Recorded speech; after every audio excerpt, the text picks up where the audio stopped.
Las bazas que yo tengo es saber cuánto va a costar la vivienda tal cual, qué es lo mejor para esa vivienda. O sea, yo hago una estrategia de comercialización y ahí yo ya le planteo los números, claro. Claro, para que se conozca y se reconozca esta técnica, hoy estamos celebrando pues este gran encuentro que nos reúne. Así que por favor, Beatriz Arroyo sube al estrado, un gran aplauso para ella.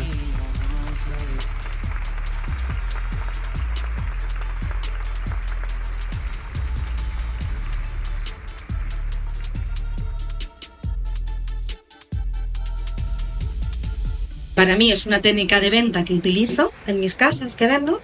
Ahí está la clave. Todas las que yo he hecho con homestaging y las he puesto a la venta, en el primer día, en una semana, como mucho, se han vendido. De Asunto del Interiorismo, Rocío Nieto, CEO de Deco and Home Staging, Yolanda Esparzosa, CEO de Interior Home Staging. Y bueno, ya lo hemos dicho. Patricia, todo tuyo. Te dejo dirigiendo la mesa. Agradecida de moderar esta mesa con compañeras de profesión, que son unas profesionales, y creo que vamos a hablar de un tema muy interesante y creo que polémico a la vez, que es por qué el homestaging es un potente acelerador de ventas y quién debe asumir su coste. Así que vamos con la primera pregunta.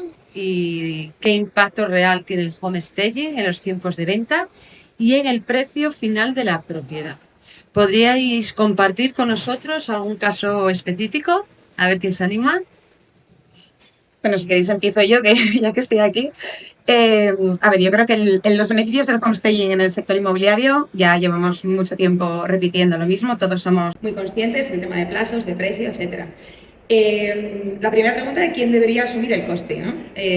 A mí no me parece tan polémico. Al final, cuando estamos haciendo negocios, el que invierte es el que ve el retorno de la inversión. Entonces, quien quiera ver el retorno de la inversión, invierta, ¿no? Entonces, yo creo que en los casos en los que es una vivienda muy jugosa con respecto a la captación inmobiliaria, ahí lo inteligente por parte de la inmobiliaria sería adelantar, o por lo menos adelantar el coste del proyecto, o directamente invertir en esta propiedad.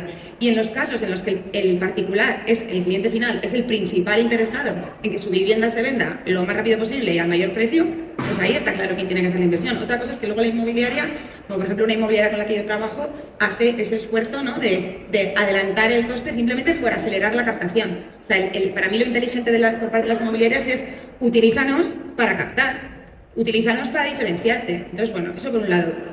En cuanto a la pregunta que decías de cuál es nuestro mayor éxito, ¿no? Has dicho, para mí los mayores éxitos son los pisos quemados. No sé si estaréis de acuerdo con otras, porque a veces cuando hacemos estadísticas cuesta el decir, pues, ¿cuánto has visto el retorno de la inversión, ¿no? ¿Cuánto ha sido? ¿Qué porcentaje? Pues es que si no como no la has sacado a la venta antes, no sé por cuánto se habría vendido si no hubiéramos hecho esta intervención. Pero en los pisos quemados, que son viviendas que ya se ha intentado vender, no se ha vendido un año, año y medio, tal, hacemos un proyecto y se vende, son nuestros proyectos para enmarcar, seguro que estáis de acuerdo conmigo. Pero para mí el principal caso de éxito en mi caso fue el que me hizo darme cuenta que el homestaging era una salida profesional para mí. Eso fue brutal. Genial, Irene. Asun, ¿qué nos cuentas? Pues, a ver, para mí casos de éxito son todos, porque una vez que empiezas a vender así, en mi caso, que yo también vendo, que hay algunas consellers que también estamos igual no se ha comentado aquí, pero para mí fue fundamental además hacer ese cambio en mi negocio, porque yo durante un año estuve intentando enfocarme en inmobiliarias hace 10 años y nadie, por supuesto, sabía de lo que le estaba hablando. Entonces, lo mejor que pude hacer en ese momento fue hacer el cambio y llevar yo una gestión comercial completa, integral, llave en mano. ¿Qué pasa? Que yo tengo las dos visiones. Entonces, desde mi punto de vista, para mí es una técnica de venta que utilizo en mis casas que vendo y no todas las casas he hecho homestaging porque hay veces que, bueno, pues no hay presupuesto, hay que hacer demasiada reforma, no se puede subir. Ahí está la clave. Todas las que yo he hecho con homestaging y las he puesto a la venta, en el primer día, en una semana, como mucho, se han vendido. Las que no se han vendido en una semana no será casualidad que son las que no he hecho staging. Entonces es que los números son así, es que es radicalmente diferente. Sí, yo creo que todas las que nos dedicamos a esto sabemos que es así, tal cual. Yolanda, Bueno, cuéntanos. creo que nos habías preguntado en la pregunta cómo afecta el homestaging al precio, ¿no? Básicamente. El impacto, sí, el impacto que tiene sobre el precio. el tiempo de venta y el precio Entonces, final. bueno, partiendo de ese punto, yo sí que le voy a dar un punto de marketing, porque no nos olvidemos que una vivienda al final es un producto que estamos intentando comercializar y sacarlo a la venta para que llegue a un público específico, ¿vale? Entonces, mucha emoción y nos encanta ese trabajo, pero al final tenemos que encontrar el equilibrio y el punto para poder llevar con la menor inversión posible que esa vivienda pueda llevarse con el mayor éxito posible. Entonces, dentro del mundo del marketing siempre hay 4 variables y una de ellas es el producto. En el caso de la comercialización, creo que la vivienda que está en venta es el producto y la única herramienta que se puede hacer sobre el producto es el homestaging, porque realmente es lo que cambia el producto, es lo que hace que el producto sea mucho más apetecible y mucho más atractivo de cara al público objetivo. Ahora bien, si nosotros tenemos una casa fea, como me dicen algunas, que es la realidad, ¿vale? Como muchas que tenemos una casa fea, ¿vale? Ahora vamos a ver las otras variables, cómo afectan. Digamos que nosotros tenemos, si tenemos una casa fea, ni la mejor promoción, es decir, meterlo en 1000 portales inmobiliarios nacionales, internacionales, tener la mejor red de agentes inmobiliarios, todos guapos, maravillosos, 2 metros, con una formación maravillosa. Si la casa es fea, el precio baja. Y eso es indiscutible. Entonces, creo que en la comercialización de viviendas, precisamente esas 2 variables del marketing son muy importantes, que es el producto y es el precio. Es decir, y una depende de la otra. Si tú tienes un mal producto, vas a vender más bajo. Y evidentemente, luego después podrás hacer la mejor promoción posible, etc. No es igual que un producto de consumo, en el que tú, por ejemplo, una falda la compras por impulso y te da igual si es mala o es buena. Pero una casa que es un producto de necesidad, que la gente va a vivir allí, que necesita hipotecarse de por vida, no es algo que vayan a comprar por impulso, aunque nosotros con el homestaging intentamos que sí lo sea. Pero realmente al final lo que se trata es de llegar a ese equilibrio y que las casas se vendan a mejor precio, o sea que es que las dos están súper ligadas. Genial. Rocío, cuéntanos un Bueno, poquito. yo respecto a lo que formulabas de quién debe asumir los costes del homestaging, voy a hablar desde mi experiencia. El 100% de las viviendas que se han comercializado, que he preparado homestaging, las ha asumido el agente inmobiliario. Ya no sé qué pactos internos pueden derivar luego entre el propietario y el inmobiliario. No se me oye, sí. Pero también me ha ocurrido que particulares han acudido a mí de forma personal para que les haga un homestaging. Y luego ellos han dado su vivienda en exclusiva o exclusiva a quien ellos han creído conveniente. Respecto a lo de ser prescriptores, que las inmobiliarias sean prescriptoras, eso está fenomenal, pero bajo mi experiencia, a mí de momento nunca me ha resultado.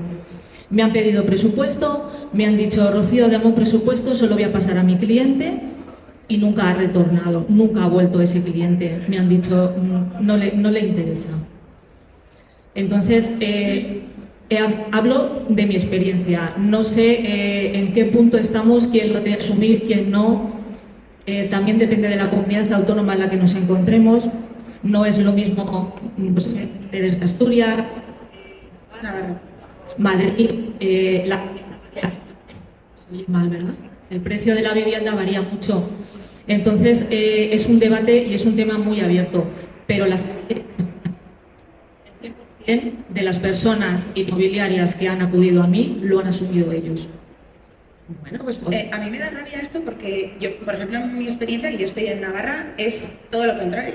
O sea, casi todos los proyectos que han venido prescritos por una inmobiliaria, el coste final lo ha asumido el propietario. Pues creo que precisamente es por lo que hablábamos, porque el mercado varía muchísimo en las diferentes comunidades autónomas. Pero aparte yo una cosa que sí he hecho con los agentes inmobiliarios con los que trabajo es al principio acompañarles en las captaciones. O sea, les dejo que me utilicen a mí como un aporte de valor plus. Gancho. Eso es. Y entonces les acompaño en las captaciones y cuando ya llevan unas cuantas y ya han aprendido a captar con este servicio extra, ya lo hacen solos. O sea, yo muchas veces presupuesto incluso con un vídeo. Entonces, al final, yo no... O sea, me gustaría animaros a los que estáis aquí, que sois homestayers, que igual os ha pasado lo mismo que a ti, a seguir intentándolo con las inmobiliarias, porque si encuentras un buen agente inmobiliario, eso para mí ha sido la clave de trabajar tranquila. Porque al final, cuando yo llego a un particular, o el particular, no es lo mismo también cuando te viene ya el particular que ya te conoce y te pide el encargo, ¿no? No se vende igual.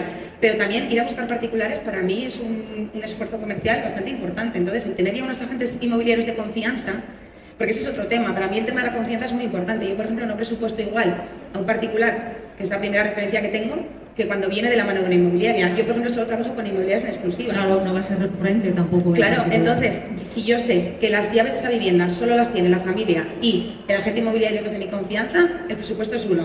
Si hay un plus de riesgo, porque ese inmobiliario no sabemos quién lo va a tratar, porque es un particular, pues eso es más caro. Entonces, y aún así, prefiero trabajar con las inmobiliarias, aunque me salgan mejor los particulares. Sí, yo también, porque al final ellos apuestan y vienen pisando muy fuerte, y sobre todo las inmobiliarias de nueva generación. Sí. ¿Y cómo justificáis el trabajo de homestaging ante clientes y propietarios que no lo consideran necesario? Es que para mí no es una justificación. O sea, les enseño resultados. En mi portfolio, no sé quién lo decía antes, hay más números que fotos. Entonces, bueno, yo soy ingeniero de formación y para mí lo más importante son los números. Entonces, súper importante también cuando alguien dice, ¿viene la decoradora? No. Eso lo decía ayer Pilar Cardesa, una compañera de Zaragoza. La decoradora, no. O sea, corregir siempre, porque lógicamente aquí estamos a los números. Y luego yo pongo muchas veces el ejemplo, aparte de mostrar el retorno a la inversión, bueno, lógicamente en el portfolio intentar que vayan pisos análogos al que estamos intentando captar. O sea, si voy a captar un piso en un barrio de Pamplona, en La Milagrosa, que es bastante humilde, no le pongo pisos de alto standing en el portfolio. O sea, intento que sean parecidos en precio, en características. Y luego les hago una analogía también con lo que al final hacemos nosotros con nuestros ahorros. Yo como particular tengo unos ahorros, puedo dejar que se vayan perdiendo dinero por la inflación o puedo invertir. No es obligatorio invertir, no, pero ¿qué prefieres? ¿Perder el valor de tu dinero o intentar que crezca? Pues esto es lo mismo. Y Asun, ¿tú cómo consigues? Pues, mira, a mí es que me ha venido ahora además, no sé por qué, pero una frase de Antonio Gala, del gran Antonio Gala, en una entrevista le preguntaron ¿cómo encuentras la felicidad? ¿Dónde encuentras la felicidad? Y él contestó que ya no la busca. La felicidad ya no la busca. Que si vienen, vienen. Pero si no, que la zurza, porque yo lo que quiero ahora es la tranquilidad. Yo no sé si será porque ya estoy cumpliendo años, pero es que es así. Es decir, yo no tengo que justificar nada, es como dice Irene. O sea, hay una mentalidad de gente que efectivamente lo ve claro y quien no lo ve es que realmente... Es que no tengo que justificar nada y es que igual hasta tienen razón. Quiero decir que no, o las agencias que no lo hacen, los agentes que no lo hacen, yo misma a veces digo, pero si es que son más listos que yo, si es que yo estoy haciendo muchísimo más, estoy cobrando lo mismo, o sea, y los listos son ellos. Entonces, quiero decirte que a veces yo lo hago porque me encanta, porque lo hago de corazón, y yo, por ejemplo, en mi caso, del tema de que como soy las dos cosas, yo lo tengo dividido, la inversión la paga siempre el particular, porque yo trabajo solo con particulares, pero lo que es el proyecto lo asumo yo como parte de mi gestión de venta. Todo lo que es el proyecto, todo lo que es mi trabajo personal, lo que es comprar, cuando hay que comprar mobiliario, etcétera, etcétera, lo asume el cliente, ¿vale? Pero esto es que es algo tan claro como nadie que vende un producto en el mercado, nadie, o sea, no hay una empresa que alguien llegue y le diga al departamento de marketing, comunicación y publicidad, ¿qué hacéis vosotros aquí? Es que no lo entiendo bien. No veis nada, ¿no? No entiendo bien, ¿no? No entiendo esta partida, o sea, eso no existe, nadie se lo plantea. Entonces creo que, bueno, pues hay mentalidades y efectivamente es una inversión y que no lo veas no pasa absolutamente nada, estamos en paz. ¿Y tú piensas lo mismo, Yolanda? Bueno, yo creo que estamos todos un poco... Yo creo que en realidad todo el mundo lo sabe. Al final esto no es un coste, es una inversión. Y es verdad que todo lo que tú adelantas, o sea, toda inversión tienes que hacer un riesgo, tienes que adelantar dinero, pero siempre sabes que el beneficio va a ser mucho mayor. Es como cuando inviertes en bolsa o cuando haces una inversión de una vivienda, etcétera, etcétera. Es todo lo mismo. Entonces, al final, lo que tienes que hacer es mover un poco el dinero en tu beneficio y que el dinero también trabaje un poco para ti. Entonces, nosotros podemos ser la palanca para todas aquellas personas que intentan lanzar ese producto, otra vez me voy a repetir, para poder sacar mucho mayor beneficio. Entonces yo creo que es simplemente repetir y repetir, porque la gente necesita saber de este servicio, necesita probarlo. Todas aquellas personas que lo prueban, repiten. Y de hecho es que yo tengo personas que dicen, es que no sé cómo no lo he hecho antes. Inversores, dice, es que vendíamos las casas y comprábamos los muebles o un tal, o los vendíamos vacíos, y es que ahora mismo, dice, y es que ahora para cualquier cosa ya nos llaman, porque ya repiten, ya tienen a su esteller de cabecera. Entonces, bueno, yo animaría a todos a que realmente toméis o lo probéis para que podáis convenceros, porque es que hasta que uno no lo prueba no lo sabe. Entonces al final pues yo creo que sí, es animar que lo prueben y bueno, pues que realmente vean los resultados. Y bueno, sobre todo con los propietarios es muy difícil porque bueno, ellos muchas veces son situaciones complicadas, pero yo creo que los agentes inmobiliarios y los inversores que están metidos en esa rueda de dinero, yo creo que es muy interesante. Yo al agente inmobiliario, si no cree, no le intento convencer. Pero sí que es verdad que el que está un poco más abierto sí que le hago ver que esto le va a repercutir a él, pero que también le haga ver que le va a repercutir al propietario. Al final el propietario va a dejar de incurrir en gastos innecesarios extra de luz, agua, lo que hablábamos antes en otra mesa de debate. Entonces es un win-to-win, aquí todos ganamos. Eso está claro. No tengo que convencer a nadie de nada, es simplemente que lo prueben porque... Vale. La tercera pregunta que Asun ya la contestó, pero los agentes inmobiliarios, los propietarios, ¿quién debería asumir el coste? ¿O debería ser compartido? ¿El coste debería estar compartido? Yo es que vuelvo a decir, cada comunidad autónoma es diferente. No es lo mismo vender una vivienda en un pueblo de Castilla-La Mancha, que a lo mejor el propietario incluso se puede animar a asumir el coste, que venderlo en una ciudad como Madrid, que el inmobiliario se pueda hacer cargo y luego internamente ellos tendrán sus pactos, que yo ahí no llego, porque mi experiencia es que el 100% lo asumen los inmobiliarios. Fenomenal.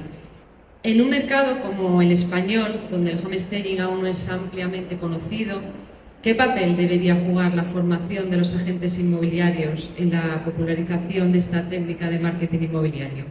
¿Quién quiere empezar? Ser prescriptores.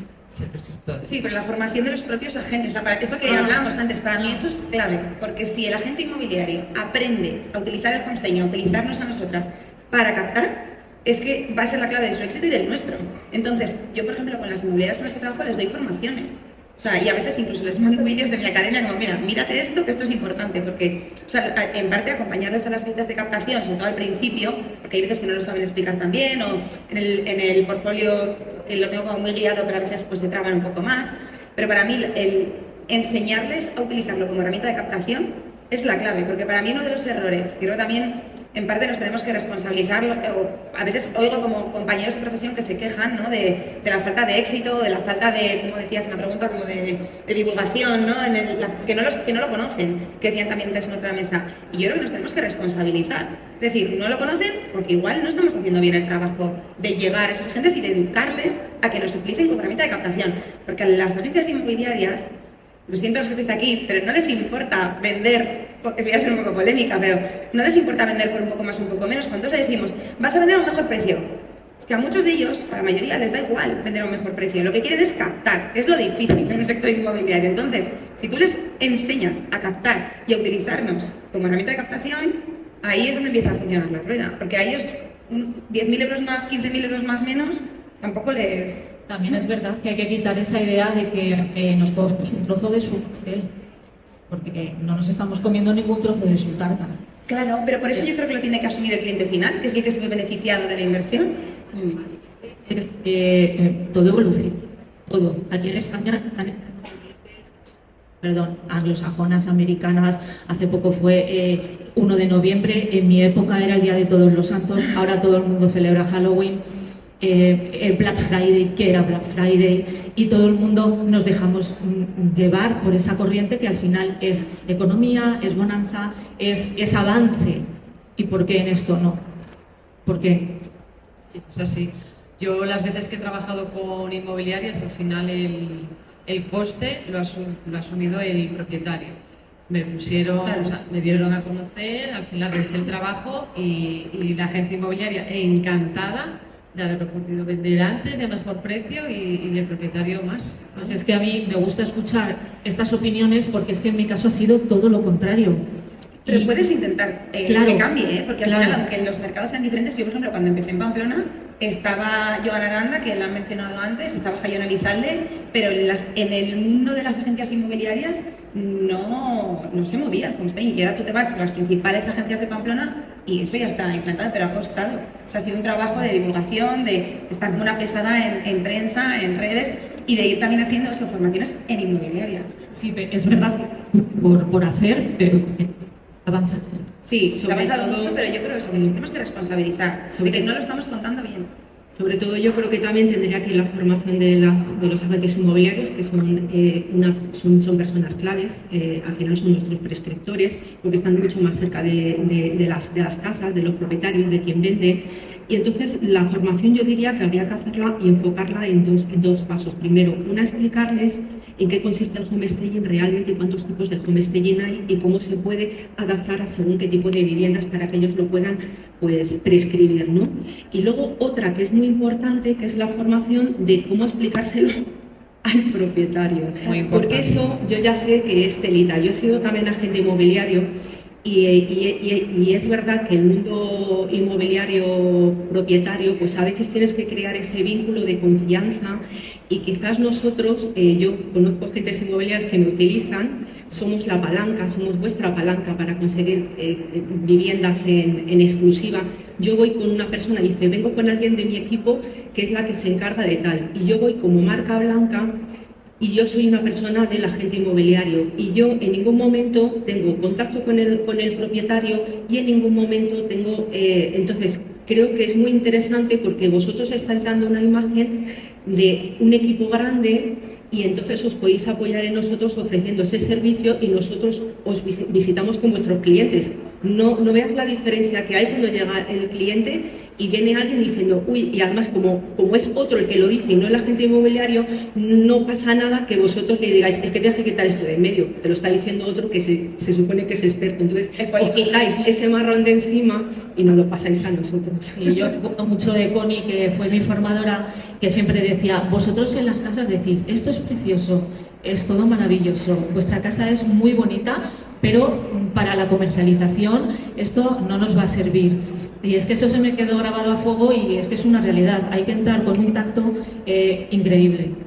Sí, hablando de Connie, que también fue profe mía, y es que decía algo muy importante, que deja de ser tu casa a pasar a ser un activo inmobiliario. Y a mí esa frase me quedó grabadísima porque es que está resumido ahí todo. Y es que además hay muchos eslogan que son buenísimos, como no se vive como se vende, viceversa, que viene que ni al pelo para nuestra profesión. Para aquellas propiedades en las que el propietario no está dispuesto a invertir en homestaging, o a veces, bueno, más que no, porque si no está dispuesto, al final, lo que hablábamos antes, pero a veces sí que nos pasa que tienen poco presupuesto y queremos ayudarle. ¿Cómo podemos ayudarle con un gasto mínimo a que su inmueble pueda mejorar para su salida al mercado? A ver, yo las asesorías de online o personales funcionan bastante bien, inferior. Es verdad que si ya no quieren invertir en eso, la única recomendación que se le puede dar es que orden, limpieza y despersonalizar lo máximo posible. Es que no queda otra, pero las asesorías funcionan muy bien.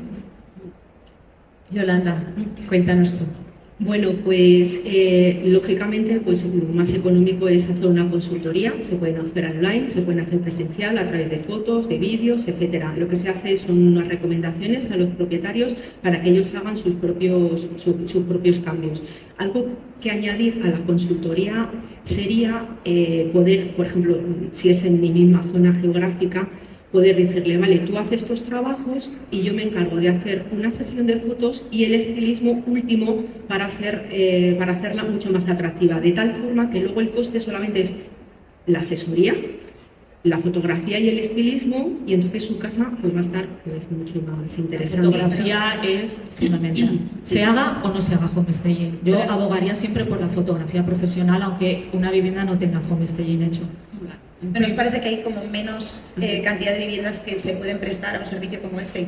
Porque yo hay veces que me pasa pues, con colaboradores que son inmobiliarios, me dicen esto tiene que ser como muy de mínimos. Y hay viviendas en las que o sea, que tiene que ser el propietario, porque como sea inquilino ya olvídate, pero en las que el propietario está muy por la labor y con unas indicaciones que le des, pues apañado, ¿no? Pero hay otras viviendas en las que dices, es que aquí hacen falta días de trabajo y si a mí me cuesta una semana de curro, pues imagínate a alguien que no está acostumbrado. Entonces, a mí me parece que está muy bien.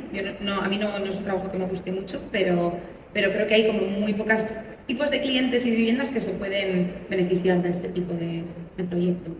A mí, Sí, dinos, cuéntanos. me parece fundamental que cualquier estudio que hagas, cualquier presupuesto que des vaya ligado a un estudio inmobiliario. O sea, es que quiero decir, yo como profesional, para mí una de las bases que yo tengo es saber cuánto va a costar la vivienda tal cual, qué es lo mejor para esa vivienda. O sea, yo hago una estrategia de comercialización y ahí yo ya le planteo los números, claro, y le digo, pues mira, pues si haciendo esto podemos conseguir esto.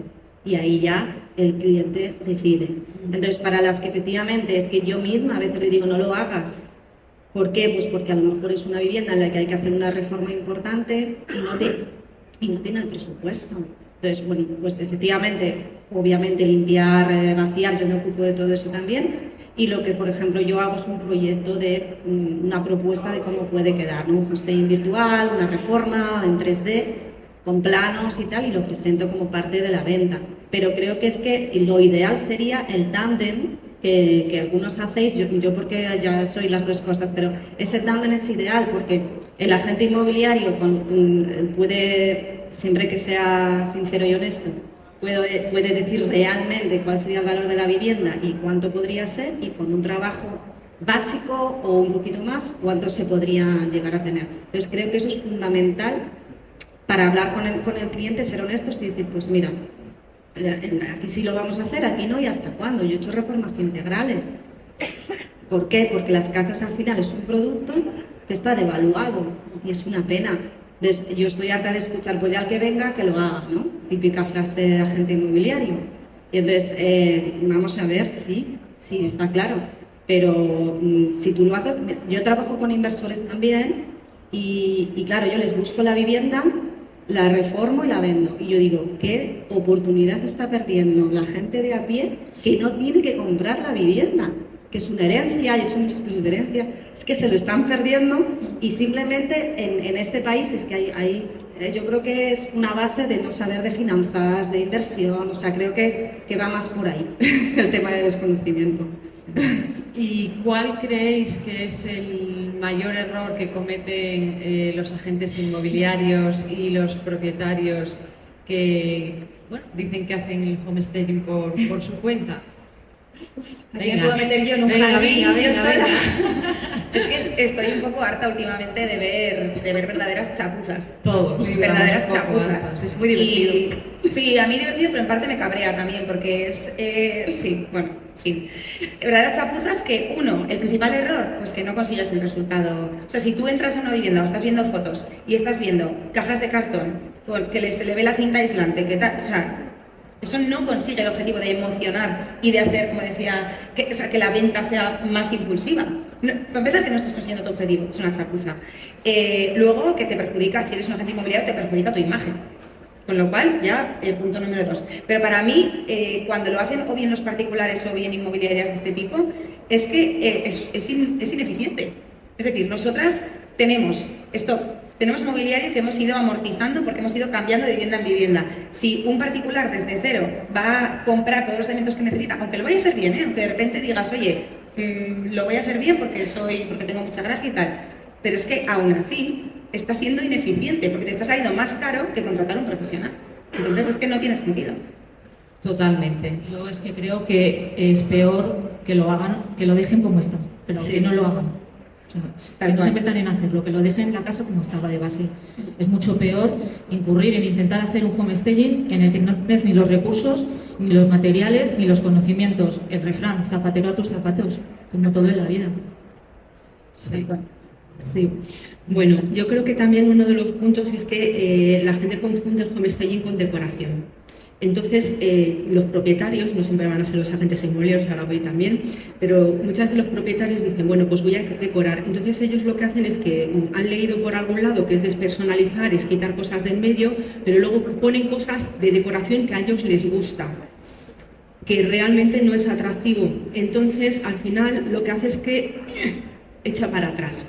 Con respecto, pues ya las propias inmobiliarias ya van teniendo sus propios muebles de cartón, etcétera, pero lógicamente pues tampoco pueden tener un almacén demasiado grande, ¿no? Entonces, pues bueno, ellos pueden hacer un estilismo, pero también es muy básico. Al final, pues no tienen la variedad suficiente para poder en cada ambiente y cada casa necesita algo diferente. No os podéis imaginar, yo tengo miles de cosas, pero en esa casa justo lo que necesito, pues no lo tengo y es que yo voy y lo compro. Es que me da igual, porque es que esa casa lo necesita. Creo que el principal reto que tenemos como stagers, sinceramente, yo siempre intento buscar la rentabilidad, creo que es muy importante, y todo el mundo, pero entonces al final tenemos que vender mejor al mejor precio. El mayor reto al que nos enfrentamos es encontrar ese punto específico en el que más material no y menos tampoco, es decir, qué pones y qué no pones, y todo eso es algo de mucho pensar. Entonces es verdad que al final pues ves cosas que lo que echan es para atrás y no tienen ese punto de emoción o atractivo o que atrae o que diga al cliente pues oye yo me veo aquí, o esas colchas que por favor plancharlas, que parece que han caído de un 10º piso y están las pobres pidiendo auxilio. Entonces pues bueno, al final siempre vamos las estrellas un poco pues planchando, es decir, cuidamos los detalles y yo creo que eso se nota. Se sorprenden cuando vamos con la plancha. Dice, ¿pero dónde vas con la plancha? Digo, pues eso. Y esas plantas que están de repente colgadas por sitios que dices tú, ¿cómo puede estar ahí una planta? O sea, lo que hablábamos antes, que no es solo poner una planta, que al final hay que despersonalizar y crear una puesta en escena y que cambia, como bien decías, ya sea para un inmueble en el centro de la ciudad o un sitio más humilde. Entonces hay que tener pues recursos de todo tipo para adaptar a esas necesidades. Sí, una última cosa que antes estaban hablando en la anterior mesa de la importancia de unir fuerzas las dos asociaciones para conseguir objetivos, ¿no? de tema el epígrafe con la Hacienda, tal.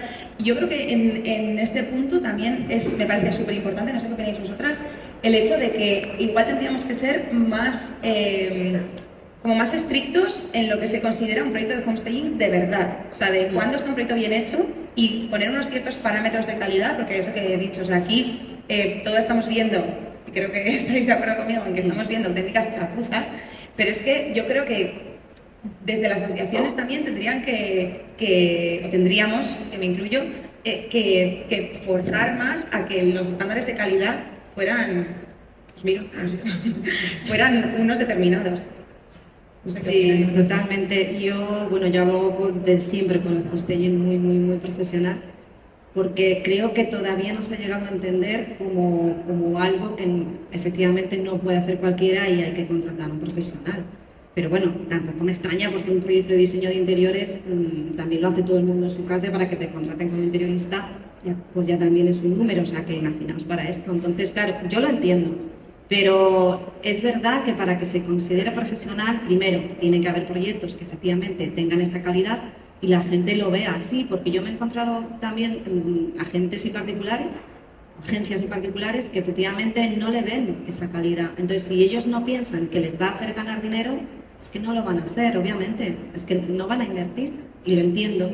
Entonces, efectivamente, esos estándares que que todo el mundo hemos visto, de pues, no sé cuál es el antes y el después, nos ha pasado a todo el mundo y yo digo, pero no entiendo. Y eso, efectivamente, ahora mismo a todo se le llama profesional y la imagen es fundamental porque afecta muchísimo para bien y para mal. Sí. Y sobre todo a homestayers que están empezando, que al final hay una parte que se entiende, es decir, querer coger un proyecto aún sabiendo que a mí me pasó al principio y hay que aprender a decir que no, porque a mí me decían, no, amueblan solo las habitaciones y el salón, pero el baño que está sin reformar y la cocina que da miedo entrar, déjalas así. Tienes que decir que no, porque eso no es un proyecto de homestaying profesional. Pero bueno, sé que también es verdad que cuando estás empezando, coges lo que... Yo he hecho muchas cosas mal también, o sea, yo veo ahora proyectos de cuando empecé y digo... que pero no es hacerlo tenía mal, que porque empezar. siempre vamos mejorando. Es Claro, tener sí, sí. claro el decir, Sí. ponme aquí una toalla porque el mueble de baño está roto, entonces para que no se vea. Nosotros Ya. no tapamos No, defectos. no, no. Sí, Pues muchas veces yo- lo que quieren que hagamos. Sí, sí, sí. Yo creo que Irene se refería a que hemos cedido, cuando estamos empezando, hemos Sí. decidido hacer cosas Eso es. que realmente ahora jamás haríamos, pero a las nuevas generaciones, a las nuevas estrellas le dirían que no se rindan. O sea, que no se rinden y que perseveren, porque yo con mi grupito de estrellas que son confidentes, que las quiero, que hablamos todos los días, al principio cuando empezábamos yo quería quemar mis muebles de cartón, porque no me salía ni un proyecto, no me salía ni un solo proyecto y yo tenía mi mobiliario de cartón y yo decía, esto arde fenomenal y me quito de encima el peso que tenía tan brutal. Pero ellas estaban ahí apoyándome, no te rindas, no te rindas, eso os digo a todas los que estáis empezando, no os rindáis y a los que estáis empezando. Bueno, nos hemos quedado sin tiempo, lo hemos hecho súper bien, que no nos hemos pasado. Agradeceros de corazón toda vuestra aportación, que yo creo que ha sido muy interesante. Y muchísimas gracias. Y gracias a Beatriz. Sí, gracias. Muchas gracias.